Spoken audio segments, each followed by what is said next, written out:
Hi friends, Tamil masala சேனலை subscribe பண்ணுங்க. Video update தெரிஞ்சுக்க பெல் ஐகானை பிரஸ் பண்ணிக்கோங்க.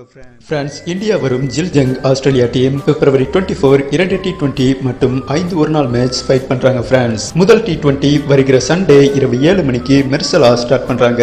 இந்த சீரிஸ் பற்றியும் this year world cup match பற்றியும் ஒரு பவர்ஃபுல் மாசான அப்டேட் கிடைச்சிருக்கு என்றே சொல்லலாம். நம்ம சிஎஸ்கே சின்னத்தல சுரேஷ் ரெய்னா ஒரு உண்மையான பதிவை புட்டு வைத்துள்ளார். திஸ் இயர் வேர்ல்ட் கப் இந்திய டீம் தேர்வில் மிகப்பெரிய அரசியல் உள்ளது என்றும் சில உண்மையான பதிவுகளை சூசகமாக தெரிவித்துள்ளார். என்னை பொறுத்தவரை ஒரு டீமை தேர்வு செய்யும் பொறுப்பு கேப்டனுக்கு 80% உள்ளது.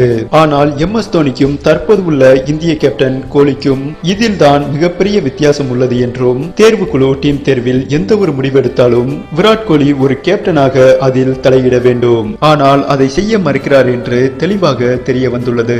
திஸ் இயர் வேர்ல்ட் கப் இந்திய டீம் ஸ்குவாட் முரண்பாடாக உள்ளது என்றும் எனது கிரிக்கெட் அனுபவத்தில் ஒரு பிளேயருக்கு இவ்வளவு சான்ஸ் கொடுத்து நான் பார்த்ததில்லை என்றும், ஆனால் தற்போது இந்திய டீமில் சூப்பராக பிளே பண்ணி வரும் பிளேயரை டிராப் செய்தது ஆச்சரியம் அளிக்கிறது.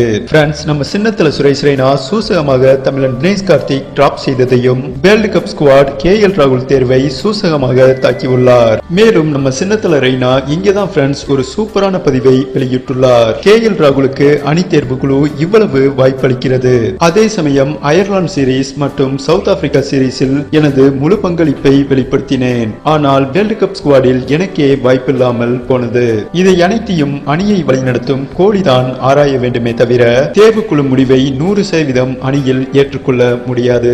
இதில் தான் MS தோனி வேறுபட்டவர். ஒரு அணி தேர்வில் எந்தெந்த பிளேயரை எடுக்க வேண்டும் என்றும் 100% கவனமுடன் தனது பங்களிப்பை ஆற்றுவார் என்றும் சின்னத்தல சுரேஷ் ரெய்னா தனது கருத்தை பதிவு செய்துள்ளார். சரி ஃப்ரெண்ட்ஸ், நீங்க சொல்லுங்க, சுரேஷ் ரெய்னா சொல்லும் பாயிண்ட் கரெக்டா என்றும் அணி தேர்வுக்குழு பின்னால் உண்மையில் அரசியல் உள்ளதா என்பதை உங்க ஆப்ஷனை கமெண்ட் பண்ணுங்க.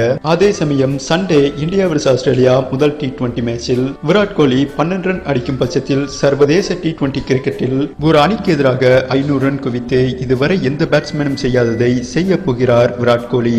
ஆஸ்திரேலிய அணியுடன் மட்டும் விராட் கோலி 488 ரன்கள் அடித்துள்ளார். இன்னும் 12 ரன்கள் அடித்துவிட்டால் ஒரு அணிக்கு எதிராக 500 ரன்கள் குவித்து புதிய உலக சாதனை படைக்க உள்ளார் விராட் கோலி. சரி, ஓகே. ரன் மிஷின் கோலி ரெக்கார்ட் மற்றும் சுரேஷ் ரெய்னாவின் உண்மையான கருத்தை பற்றி உங்கள் உண்மையான கருத்தை பதிவு செய்யுங்கள். நன்றி.